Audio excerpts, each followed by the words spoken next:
आप वही पंचायती लोग बैठे हो, बताओ कोई टाली हो तो बता दो। जी। अगर ताली मैंने नहीं टाली गांव राम की, और एक बात और, जब आज मुझे नाली साफ करनी पड़ेगी तो ढंग से ही करूंगा। लिख के देते हैं कि साधुओं और गांव वालों पर केस चल रहे हैं और दंगा होने की संभावना है। बताओ भाई कौन सी दंगा होने की संभावना थी? गांव राम हाथ उठा के बताओ, थी कि नहीं थी? दंगा होने की संभावना थी कि नहीं थी? तो ये गलत किया कि सही किया? क्या लोगों को गुमराह किया कि नहीं किया? तो गुमराह करके इसने इस प्रकार के कागजात दे दिए और रजिस्टर में कुछ और सिस्टम बना करके फर्जी तरीके से अपनी सेटिंग करके वो सारा काम बिगाड़ने का प्रयास किया। पूरे हरियाणा स्टेट से जो हजारों हजार विद्यार्थी यहाँ पर इस महाप्रतियोगिता के अंदर प्रतिभागी बनकर के आए, गांव का गौरव बढ़ा, कोथ गांव का नाम चमका, लेकिन वो सहन नहीं हुआ। उन बच्चों के लिए जो टॉयलेट आदि की व्यवस्थाएं थी वो इनके इस एप्लीकेशन के कारण प्रशासन को रोकनी पड़ी। नहीं तो प्रशासन नियमानुसार जो स्वीकृति देता है उसके अनुसार अपने कार्रवाई करता। उसमें तो बताओ मेरा कहाँ कोई कसूर था? बच्चियां परेशान हुई तो मुझे दर्द हुआ, तो फिर ये दर्द मैंने गांव राम के सामने बता दिया कि गांव राम देखो ये हो रहा है। ये अगर मेरा आप लोग कसूर मानते हो तो एक बार आप कह दो, जो आप गांव राम सजा देगा मैं लेने को तैयार। और आज ऑन कैमरा इस बात को कह रहा हूं, मुझे कोई भी कभी सताएगा मैं अब की बार भी स्टेज पर ही बोलूंगा खुलेआम। कब तक इन लोगों के पाप छुपाऊंगा? मैं खुद गुंडा हो गया इनके पाप छुपा छुपा करके। कितने इल्जामात इन लोगों ने खड़े कर दिए। कोई भी बहन बेटी अगर मेरे सामने आ गई ये कह देगी ना मठ की समाधि पर खड़ी होगी कि महेंद्र जी ने मेरे को गलत देखा, सिर्फ इतना ही बोल दे अपने आप को दादा काला पीर के सामने, जो गांव राम कहेगा उस सजा मैं खुद अपने आप को दूंगा। नशेड़ियों को अधिकार नहीं है कि वो मेरे गिरेबान तक आए, और ना दूंगा जब तक आप लोग मेरे साथ हैं। दूसरी बात बंधुओं, लाइब्रेरी बनाना कोई गलत है? क्या किसी शिक्षण संस्थान के लिए विचारधारा करके पूरी के पूरे सिस्टम को तैयार करके मेरा ये काम करना कि आज मैं स्टेडियम पूर्ति करूं? आप लोगों ने कहा था किसी गांव को स्टेडियम की जरूरत है, कहा कि नहीं? और आप लोगों ने उसके अंदर शुरुआत के अंदर वहां स्टेडियम में ये भी कहा कि आप शुरू करो, सहयोग हम करेंगे। फिर भी हम लोगों ने आप लोगों के सहयोग से वो शुरू किया। गांव के 8-10 लाख रुपए मेरे पास उस स्टेडियम में आए, बाकी का लाखों रुपया जितना लगा वो मठ का लगा। चल रहा है, गांव वाले थोड़ा थोड़ा अपने आप भी, कोई ईंट भेज रहा है, कोई सीमेंट दे रहा है, इस प्रकार का सहयोग भी हो रहा है। तो हमने विचार किया कि स्टेडियम का काम पूरा होने के बाद हम एक बहुत अच्छा ऐसा संस्थान यहाँ पर बनाए जिसमें गरीब परिवारों के बच्चे यहाँ पर निःशुल्क पढ़ें और उत्तम क्वालिटी की शिक्षा हम दें। बताओ क्या ये गलत था मेरा सोचना? इन लोगों को किसी व्यक्ति ने ये सूचना दे दी कि महेंद्र जी तो कागजी कार्रवाई कर रहे हैं यहाँ पर एक बड़ा शिक्षण संस्थान लेने के लिए, दे दी होगी भी रात दिन ये सेटिंग बाज तो नहीं, सेटिंग रखते हैं, किसी ने बता दिया होगा, एक दो कोई ना कोई इनके भी संपर्क में होगा। अब दर्द हो गया कि भी महेंद्र जी अगर ऐसा काम करेंगे तो तुम्हारा खाना खत्म, चारों खाने चित। तो इसलिए आपके आने वाले बच्चों के भविष्य को खराब करने के लिए सारा वितंडा किया है। सुखराईनाथ तो पहले भी यहाँ था, अगर इतना ही गलत था तो पिछले 8 साल से प्रोग्राम हो रहे हैं, पहले क्यों नहीं विरोध किया इन लोगों ने? क्यों नहीं विरोध किया? अब ये हो रहा है कि यहाँ शिक्षण संस्थान बनने जा रहे हैं, यहाँ पर बहुत बड़ी हरियाणा की नंबर 1 लाइब्रेरी, हाईटेक लाइब्रेरी बनने जा रही है, ये इनको पता चल गया।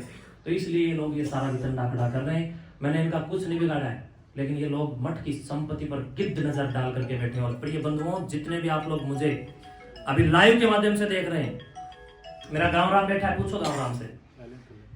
कुछ ऐसे लोग हैं जिन्होंने पहले अपने रिश्तेदारों के अंदर किसी भी प्रकार से जाकर के उनकी जमीन को खुर्द-बुर्द करने और बेचने का काम किया, और उसके बाद खुद की भी जमीनें बेच दी, और उसके बाद रुका नहीं गया, फिर गांव में भी उन्होंने 1-2 किले के अंदर गड़बड़ की, और अब वो मठ की जमीन की ओर गड़बड़ करने का विचार कर रहे हैं।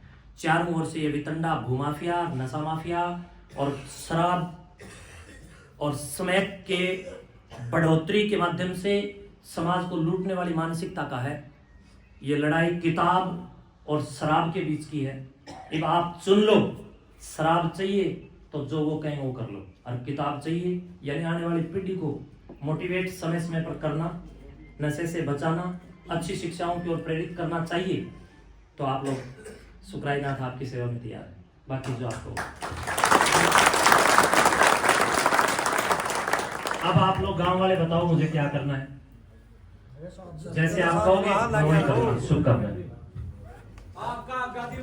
प्रार्थी हूं, लेकिन आज क्या करूं, जब चरित्र पर कोई बात उठती है तब समाज के सामने व्यक्ति को बताना बोलना चाहिए। और मैं कोई सफाई नहीं दे रहा हूँ, बल्कि मेरे अपने चाहने वाले लोगों ने मुझे इस बात के लिए विवश किया फोन कर करके कि प्लीज मैम जी बताइए सच्चाई क्या है, वरना लोग भ्रमित हो रहे हैं।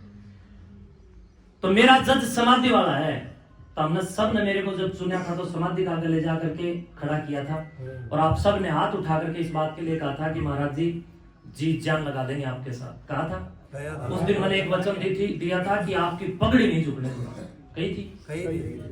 आज तक आपकी पगड़ी झुके मैंने ऐसा कोई काम नहीं किया, और गर्व के साथ कहता हूँ जो 2 कोटी के लोग मेरे ऊपर इल्जाम लगा रहे हैं, नशेड़ी ऊत, वो दादा काला पीर की समाधि पर आकर के एक आटे से दीपक बनाए, आटे का दीपक बना करके और उसके अंदर घी या तेल जो भी अपनी श्रद्धा अनुसार भरते हैं वो भरे, गांव राम को इकट्ठा करें, और जो मेरे ऊपर आरोप लगाए उनके सबूत उनके पास हैं, तो वहां दीपक लगाकर दादा काला पीर में मेरे इल्जाम लगा दें, उसका रिजल्ट फिर बहुत जल्दी ही मिल जाता है। ये तो मुझे कहने की जरूरत नहीं, तो इसके या फिर मेरे से लगवा लीजिए, मेरा रिजल्ट भी मिल जाएगा। तो हमारा जज हमारे समाधि में है, मैं उनके सामने खड़ा होकर कह रहा हूँ कि मेरी तरफ से 100 हाथ की सोड़ में सोना, आप जितने भी मुझे चाहने वाले, जितने हरियाणा स्टेट मुझे भी देख पा रहे हैं, आप सबको भी कह रहा हूँ, ये सारे की सारी खलबली घोड़े मुस्सों को है, ये सारी की सारी खलबली राजनीतिक रोटी सेकने वालों को है, ये सारी की सारी खलबली उन लोगों को है जिनको मठ संपत्ति नहीं दे रहा है, जिन लोगों के कभी मठ के अंदर 5 अंगुली घी में रही और आज उनकी 1 अंगुली भी, मैं समझता हूं कि घी तो छोड़ो लस्सी की फुई में भी नहीं मिलती, तो उन लोगों को तकलीफ होती है। दूसरी बात ये, कुछ ऐसे लोग इनके साथ शामिल हैं, आज मैं बता देता हूं, पूज्य गुरुदेव जी को कैंसर हो गया, भाई हो सकता है बीमारी, खाना पीना किसी प्रकार से, urea ammonia phosphate nitrate zinc sulphur हो गया, तो गुरुदेव मजबूर हो गए। उस दौरान कुछ इनके ही परिवार के लोग मठ की जमीन को ठेके पे लेते थे, और मठ की जमीन को ठेके पर कैसे लेते थे, गुरुजी से ले ली मान लो 15,000 रुपए एकड़, क्योंकि पानी की कमी वाले किले भी अपने हैं, और आगे ले जाकर के उनको 25,000 रुपए एकड़ में देकर के बीच में कमीशन खोरी करने वाले लोग थे। अब उन लोगों को सुखाएगा कैसे बचेगा, कैसे बचेगा? जिनके आटे वाले पिप्पे के अंदर अब चूहे कूद रहे हैं, वो लोग, उनका 2-4 कीड़े हैं ऐसे, और वो आटे वाले पिप्पे के अंदर जब चूहे कूद रहे हैं तो दर्द तो होगा। तो इसलिए आप लोग जरा विचार कीजिए, और आप सारे बहुत समझदार हैं, गांव के अंदर नशा कौन बड़े स्तर पर फैला रहा है, विचार कीजिए। आप गांव राम उठ करके बोलिए, आप लोग एक एक व्यक्ति जो भी कहना चाहते। सुखराज नाथ जी यहाँ बैठे हैं, जो भी इसको बात कही है सारी सही बात है, इस पर जमा बेफजूल के इल्जाम लगाए जा रहे हैं, बहुत बढ़िया काम कर रहे हैं, नशे के खिलाफ हैं और शिक्षा में समित हैं, और सारे गांव महंत सुखराज नाथ जी के साथ में है। भाई महंत जी ये काम ऐसे करते रहियो और महाराज योग आपके साथ में रहेगा, और किसी से घबराने की कोई बात नहीं, ये तो न्यूज़ चलती रहा कर है। जितने भी साधु यहाँ बैठे हैं सभी के न्यूज़ इल्जाम लगे हैं, न्यूज़ होते जाते रहा कर हैं। बस मैं तो इन्हीं बातों के साथ अपना दिखाया। 2018 में भी वितंडा हुआ, और वही ये लोग हैं जिन्होंने 2018 में किया। 1-2 बहरूपी आगे प्लस हुए हैं, वो हुए हैं जिनकी गड़बड़ी इतनी देर में बताई रहा था। वीडियो में ये बोला गया कि महंत जी मठ का पैसा मठ में लगा रहे, गांव में नहीं लगा रहे। भाई बताओ, क्या मैं गांव में नहीं लगा रहा? गांव के अंदर गांव वालों ने मुझे कहा कि फलाने का घर महाराज जी जरूरी है, गरीब लोग हैं, तुरंत प्रभाव से उसी दिन काम करके उन लोगों के घर बनवाए कि नहीं बनवाए, बताओ। जबकि गांव राम मुझे कहता है कि महाराज जी मठ का पैसा मठ में लगाओ, गांव में मत लगाना। हुआ कि नहीं? गांव राम को जब पैसा हम खेलों में देते हैं तो गांव राम प्लस करके वापस देता है कि नहीं, ये हमारे दादा काला पीर का पैसा है, हम गांव राम मठ का पैसा नहीं लेंगे। क्यों भाई, ये बात सच है गलत है? पूज्य गुरुदेव नंदाई नाथ जी महाराज जी ने भी खेलों के लिए 51,000 रुपए भेजे थे, सब गांव में खेल कराए थे। मेरे को ही उस समय गुरुजी ने कहा था कि बेटे तू जाना, पर मैं उस समय कहीं बाहर था, तो गुरुजी ने मेरे को शाम को बताया कि देखो अपने गांव में अपने सेवकों की श्रद्धा और अपने प्रति प्रेम और मठ के प्रति भाव, 51,000 रुपए हमने भेजे, कुछ पैसे और मिला करके वापस भेज दिए कि नहीं जी तुम हमारे दादे हो, तुम हमारे अपने हो, हम तारक को निकावा, हम तो पानी भी कौन पीवा मठ का। यानी इतनी बड़ी श्रद्धा। उस श्रद्धा में से एक धोला मूसा निकल के बोलता है कि महाराज जो है ना पैसे गांव में नहीं लगाते, उसको भी मैं इस बात के लिए वापस जवाब देता हूँ कि एक बार जन सामान्य से पता करो गांव में कितने लोगों की हम किस प्रकार से हेल्प कर रहे हैं। जितना दान पात्र में पैसा आता है, हम उस दान पात्र के पैसे को बड़े स्तर पर, इसके लिए गांव वालों का, मैं 2-3 व्यक्तियों की नजर में है, उनको पता भी है कि पैसा गांव कोट के अंदर लगभग 2.5-3 लाख रुपए का सरकारी स्कूल के अंदर सोलर प्लांट की व्यवस्था मठ की तरफ से की गई। मैं अब तक किसी को बताया नहीं, पता कर लेना। इन्वर्टर बैटरी की सारी सुविधा। गांव नाड़ा में, गांव कंडेला का पैसा कंडेला में, और कोट मठ के द्वारा अपने गांव के बच्चों की, बहुत सारे बच्चों की तो फीस भरी जा रही है, बहुत सारे बच्चों को पुस्तकें उपलब्ध करवाई जा रही हैं। बच्चे मेरे को पत्र लिखते हैं दान पत्र पे, और जब पत्र मुझे मिलते हैं तो मैं उन पत्रों को तुरंत प्रभाव से जवाब देकर के उन बच्चों की हम मदद करते हैं। बताओ कौन सा गुनाह कर रहे हैं। जो पैसा दान पत्र में आता है भाई, वो पैसा सारा का सारा या तो गौशाला में गायों को जाता है, या वो पैसा जरूरतमंद गरीब लोगों को छत देने में जाता है, लेकिन उससे वो पूर्ति नहीं होता है, तो मठ की तरफ से भी पैसा उसमें लगता है। तो इसलिए कोई कुछ भी बोल सकता है, बिना अड्डी की चीज कोई किधर भी घुमा सकता है। तो ये इल्जामात लग रहे हैं, और उन लोगों से आप भी जवाब ले लो कि भाई चलो मैंने तो मठ का पैसा मठ में लगाया है, तुम लोगों ने तो सरकार के चारों ओर की थाइयों के पैसे आए हुए भी वापस भेज दिए, थाई भी नहीं बनने दी। ये बात भी विचार कर लो। यानी गांव में कोई विकास होता है, ये लड़ाई विनाश और विकास की है। मठ विकास चाहता है, लेकिन वो लोग जो खिलाफ खड़े हैं वो विनाश चाहते हैं। उनको गांव का विकास शोभा ही नहीं दे रहा है। आप गांव का हालात देख सकते हैं, बड़ी शर्म आती है। लोग मेरे से आकर के मिलते हैं, महन जी हम पहली बार कोथ में आए, बाहरली गली में इतना गंद है, बीच वाली गली में इतना गंद है, फलाने जगह इतना गंद है। ये काम देखना चाहिए गांव के प्रतिनिधि को या मुखिया को, ना कि मठ के काम में रोड़ा डालना। बताओ इसमें कुछ गलत कह रहा हूँ? अपने काम करने चाहिए उन लोगों को। तो फिर वो लोग हमारे काम में रोड़ा डाल रहे हैं, और वो मेरे काम में नहीं, वो मठ के काम में रोड़ा डाल रहे हैं। मठ के साथ कुछ गलत करके देखो, इल्जाम जो लगा रहे हैं, ये मठ के इल्जाम लगा रहे हैं। सोच के देखो, अगर कोई प्रूफ होता तो अब तक वायरल नहीं कर देते क्या वो लोग? जो झूठा छोरियां के इल्जाम लगा सकते हैं, प्रूफ हो तो वायरल ही कर देते। तो ये सब बकवास बातें हैं, इनके ऊपर आप थोड़ा सा और विचार कीजिए। मंत्री, वो क्या शब्द थे जिस शब्द के ऊपर ये गुड़िया की बेटी की जो बात चल रही है, वो क्या शब्द थे? लगभग 2 महीने या 2.5 महीने के आसपास की ये घटना है लगभग। उनके द्वारा बताया गया कि ये अभी की बात है। देखो ऐसा है, जब किसी से झगड़ा ना हो तो चाहे मुक्का मार दो, किसी से झगड़ा हो और उसके घर के आगे के जाओ और कुदरती आपको खांसी आ जाए तो ये कहेंगे कि जानबूझ के खांसा होता है ना। तो ये इस प्रकार की एक बातें, और ये मानसिकता दर्शाती है कि कैसी मानसिकता वो रखते हैं। वो 3-4 साल की गुड़िया होगी जहां तक है, छोटी सी बिटिया है वो। बिटिया और छोटे छोटे गांव के सभी बच्चे मुझे बहुत स्नेह करते हैं। तो बिटिया मेरे पास आई, हम लोग बाहर बैठे थे, और सोचने की बात ये है कि अगर कोई ऐसी बात होती, मैं जब भी बाहर बैठता हूँ, आप लोगों ने देखा होगा, अकेला नहीं होता हूँ, या तो पुलिस वाले होते हैं, या फिर आप में से सेवक लोग होते हैं, या फिर मठ के जितने कर्मचारी उनमें से 1-2 कर्मचारी होते हैं, या कुछ मिलने वाले होते हैं। अकेला तो बाहर में बैठता ही नहीं कभी भी, क्योंकि मैं जानता हूँ कि समाज के जो दौड़े मुझसे 2-4 हों कितने गिर सकते हैं। इसलिए सावधानी रखने में क्या जाता है ना, इसलिए तो बच के रहता हूँ। तो इसलिए उस दिन हम लोग बाहर बैठे थे, वो गुड़िया आई, बोली गुरुजी मैं आपसे कुछ कहना चाहती हूँ। मैंने कहा बोलो बेटे। बोली गुरुजी मेरे को गांव में 2 आदमी बहुत अच्छे लगते हैं। मैंने कहा कौन? बोले एक मेरे दादाजी और एक आप। मैंने कहा तेरे पिताजी? बोला नहीं, पिताजी दारू पीते हैं। मैंने कहा बेटे दारू छुटवा देंगे। तेरे दादा अच्छे क्यों लगते हो और मैं अच्छा क्यों लगता हूँ? बोले आप भी गायत्री मंत्र सिखाते हो बच्चों को, और मेरे दादा भी गायत्री मंत्र सिखाते हैं। आदरणीय श्रीमान महासिंह आर्य जी, वो वास्तव में आदमी बहुत अच्छे हैं। अब वो अलग बात है कि वो वर्तमान में मजबूर है। अब बिटिया कहने लगी कि दादाजी भी ये सिखाते हैं, आप भी ये सिखाते हैं। मैंने कहा ठीक है बेटे, तेरे पिताजी शराब पीते हैं तो मैं शराब छुटा देंगे, मेरे पास भेजो। बोले आप बुला लो। मैंने फोन किया तो फोन शायद मिला नहीं, कि लग नहीं पाया या उठाया नहीं, ऐसा कुछ हुआ। तो मैंने कहा बिटिया फोन से मेरा उनके साथ कांटेक्ट बन नहीं पा रहा है। तो बिटिया ने, मेरे हाथ में पेन था, बच्चे और भी बैठे थे, काफी छोटे छोटे बच्चे थे। तो बिटिया ने कहा जी मेरे हाथ पे लिख दो। तो वो 3-4 साल की गुड़िया थी। मैंने उसके हाथ पे ये लिखा लाड में कि मेरे लाडले अनिल सरपंच मठ में आने से कंजूसी क्यों करता है, मठ में आ कंजूस। ये शब्द लिखे थे। इसके सिवाय अगर और कुछ लिखे हैं, और जो लोग इतनी बड़ी बात कर रहे हैं उन इतने चालाक लोग हैं, फोटो तो होगी उनके पास है, जो मैंने कुछ और लिख रखा है तो फोटो दिखा दो। तो इसलिए ये चालाकी है।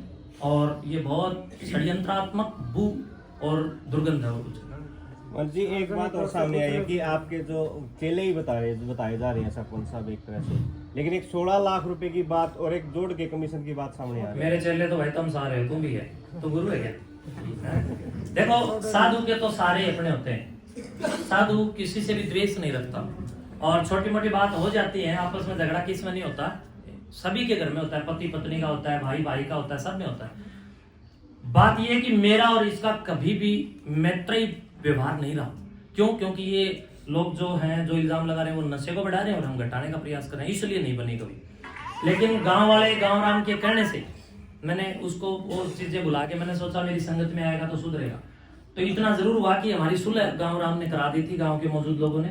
उस सुलह के बाद मैं थोड़ा सा उसके ऊपर बहुत ज्यादा आत्मिक रूप से मतलब ये हो गया था कि भी चलो सुधरेगा सुधरेगा, ये बहुत अच्छा कर रहा है, काम करने लग गया। थोड़े मोटे काम मैंने देखे तो मुझे अच्छा लगा कि भी ये गली इधर से बनाई, ये बनाई, ये बना रहा है। मैंने इसको बधाई भी दी, फोन करके धन्यवाद भी दिया। महाराज जी, प्रोपगंडा रचने वालों के खिलाफ जो आज की मुहिम है, ये सफल हुई है? सफल है? रुक जाओ बताने दो, पहले अब प्रोपगंडा दादा काला पीर अपने आप ध्वस्त करेंगे। प्रोपगंडा से दादा काला पीर की भूमि है, ये तप है यहाँ पर, और ये प्रोपगंडे मेरे नहीं, जो कोई काम करेगा उस सब के खिलाफ उठेंगे। तो उसके बाद इस व्यक्ति का थोड़ा सा यहाँ आना जाना एक आधी बार हुआ, लेकिन जब शराब आदि पी के आने लग गया तो मैंने इसको फिर डांटना शुरू किया। फिर ये स्टेडियम से ईंटों को तोड़ना, रोड़ा बना के पंचायत के काम में ले जाकर लगाना, और मठ के प्रति दुस्साहस की भावना रख करके मठ के ही सामग्रियों को उठा करके पंचायत में लगाना, रोड़े को लेके जाना, ऐसे काम करना शुरू किया। तो फिर मैंने थोड़ी नाराजगी इसके प्रति जताई और इसको मैंने धमकाया। अब धमकाने पर जिन लोगों को मिलेगा नहीं माल तो फिर वो करेंगे कुछ, तो कोई बात नहीं। और कोई बताओ, कोई पत्रकार, या मैं लगा दूंगा, दोनों को बिठाओ आमने सामने, फिर मैं मान जाऊंगा। और अगर मेरी गलती हुई, इसका रिजल्ट यहाँ तो इस मठ की बड़ी जबरदस्त देन है, रिजल्ट भी जल्दी आता है, तो कोई बात नहीं, मैं तैयार हूँ उस चीज के लिए। और जिन लोगों को मतलब निजी स्वार्थ पूर्ति वो मैं नहीं करवा रहा, तो इसलिए ये लोग बौखला रहे। और कुछ कहा जा रहा है कि जैसे कि इस गांव के अंदर जो कार्य आते हैं उसमें बाबा जी का कुछ ना कुछ बीच में होता ही है। क्या मतलब कि जो आपकी सरकार में चलती है या योगी जी से चलती है, तो सरपंच जी को कुछ मिल नहीं पाता। तो जैसे कि एक जोड़ का मामला हुआ था, उसमें भी ये कह रहे थे कि ये बात चली थी कि मेरा कमीशन मेरे को मिलना चाहिए, उसमें आप ये सब ऐसी बातें हैं जिनके कोई पैर नहीं, सिर नहीं, भावना जुड़ी हुई है। लाखों लोग उनका अनुसरण करते हैं। महंत जी ने बच्चों में खेल कूद सहित शिक्षा के क्षेत्र में जागरूकता लाकर नशे के खात्मे के लिए तथा पाखंड अंधविश्वास के खिलाफ अत्यंत उल्लेखनीय कार्य किए हैं। समाज हित में महंत जी हमेशा दिन रात अग्नि की भूमिका निभाते रहते हैं, जिसकी वजह से समाज की जड़ों को नशे से सींचने में लिप्त वह मठ संस्थान की संपत्ति पर गिद्ध की नजर रखने वाले, राजनीतिक विद्वेष रखने वाले कुछ एक निवासी, इसमें नाम भी हनी पुत्र महासिंह निवासी कोच कला, अपने एक दो बड़बोले साथियों सहित असामाजिक तत्वों के गलत मंसूबों की पूर्ति न होने पर वे महंत जी व मठ के प्रति मनगढ़ंत बेबुनियाद आधारहीन आरोप लगाकर अब लोगों को भड़काने की कुटिल चाल में जुट गए हैं, जबकि उनके आरोपों में दूर दूर तक कोई सच्चाई नहीं है। उनका मकसद अब किसी भी तरह से उन्माद फैलाकर समाज में अशांति फैलाना, विभिन्न समुदायों, संप्रदायों और अन्य लोगों, ग्रामीणों को एक दूसरे का दुश्मन बनाकर गांव समाज में जहर घोलकर आपस में लड़वाकर मरवाना और लाखों लोगों की नजरों में महंत जी व मठ के प्रति नफरत पैदा करके अपने निजी स्वार्थ पूर्ण करना मात्र है, जो कि ऐसा सब ये कुछ एक लोग मात्र अपनी रंजिश, द्वेषपूर्ण भावना व स्वार्थ पूर्ति के लिए और गांव समाज में जातीय धार्मिक जहर घोलने की मंशा से कर रहे हैं। महंत जी व मठ के प्रति मीडिया के माध्यम से व खुलेआम ऐसी भ्रामक झूठी मनगढ़ंत बातें फैलाकर इन असामाजिक तत्वों ने हमारे जैसे लाखों लोगों की भावनाओं को गहरी ठेस पहुंचाई है और लोगों के दिलो दिमाग में जहर भरने का काम किया है, ताकि महंत जी व मठ के प्रति लोगों में नफरत पैदा करके उन्हें आपस में लड़वाया जाए और मरवाया जाए, ताकि अपने गलत मंसूबों में कामयाब हो सके। जिन गैर कानूनी असामाजिक कार्यों में ये लोग प्रत्यक्ष अप्रत्यक्ष तौर पर लिप्त हैं, उन कुकृत्यों को ये लोग भविष्य में निर्बाध तौर पर अपना किसी विरोध के चला सके, जो कि महंत जी के होते संभव नहीं। ये नशेड़ी लोग हमारे महंत जी को सामाजिक जागरूकता के कार्यों में से रोकने के लिए आए दिन कोई न कोई षड्यंत्र रचते रहते हैं।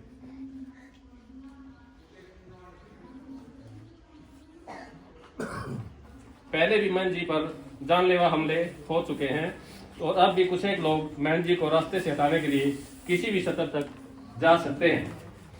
उन पर किसी साजिश के तहत कोई भी घिनौना गंभीर आरोप तक लगा सकते हैं, जिसके लिए वे प्रयासरत हैं। नशे का आदि का बनाकर गांव के कुछ भोले भाले लोगों को अपने स्वार्थ पूर्ति के लिए लोग प्रयोग कर रहे हैं। ये लोग समाज की शांति, सद्भाव, भाईचारे की भावना के प्रति बड़ा खतरा बन चुके हैं।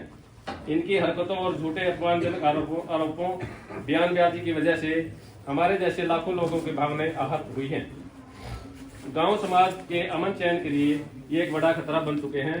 आपसे प्रार्थना है कि गांव समाज में अमन चैन बना रहे और हमारे जैसे लाखों लोगों की भावनाओं को भविष्य में फिर से कोई इस प्रकार से दुष्प्रचार करके ठेस न पहुंचा सके। समाज के सभी वर्गों, समुदायों, संप्रदायों में अमन चैन, प्रेम, सद्भाव पहले की तरह बना रहे, उसके लिए सामाजिक तत्वों में अन्य साथियों के खिलाफ तुरंत प्रभाव से कानूनी कार्रवाई अमल में लाई जाए और इस बात को सुनिश्चित किया जाए कि भविष्य में ये असामाजिक तत्व हमारे जैसे लोगों की भावनाओं को भड़काने का कुकृत्य न दोहरा सके। अमन चैन, भाईचारा पहले की तरह ही बना रहे और समाज, विशेषकर युवा वर्ग को नशे की गिरफ्त में आने से बचाया जा सके। यह दादा काला की मठ केवल कोतकला नहीं बल्कि गांव कोत, खुर्द, नाड़ा एवं खपड़ आदि अनेक गांवों की भी बड़ी आस्था मान्यता का मुख्य केंद्र है। ये सब लगभग वही गिरोह है जिसने 2018 में मठ परिसर पर दंगा फसाद किया था। आरोपियों पर कानूनी कार्रवाई करने का कष्ट करें, आपकी बड़ी मेहरबानी होगी। प्रार्थी ग्राम कोतकला खुर्द नाड़ा खपड़ के वरिष्ठ बस भी सरपंच का फोन आया था 7 तारीख को।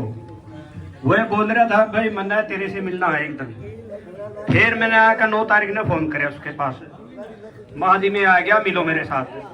फिर वह बोला मैं बिजी हूँ जी, फिर मिलूंगा कभी। बस इतनी बात हुई है जी। क्या बात है? पूरी बात तो बताओ, क्या बात है? ये समझ में नहीं आया मुझे। यही बात करी थी उसकी, भाई मैं मिलूंगा तेरे से। अरे भाई क्या कहती, क्या मैटर है? और किसका फोन आता तो है? मेरा तो उसका आया थे जी, जो काला नहीं है, इसके गला सीर कर रहा था। वो किसका, उसका बाप का मैंने बिरानी के नाम था। वह भी बोल रहा था भाई सरपंच का फोन आया था, भाई नुनुआ का तना जमीन नहीं हो करनी। माजी में हमने तो पैसे दे रखे, आगे पैसे जाएंगे, फरी तो बोल ये बात हुई है जी। मतलब ये कह रहे हैं जमीन नहीं बोल देंगे। ठीक है, अच्छी बात है। चलो ये तो होते ही है, कोई बात नहीं। मैं तो वहाँ कोई और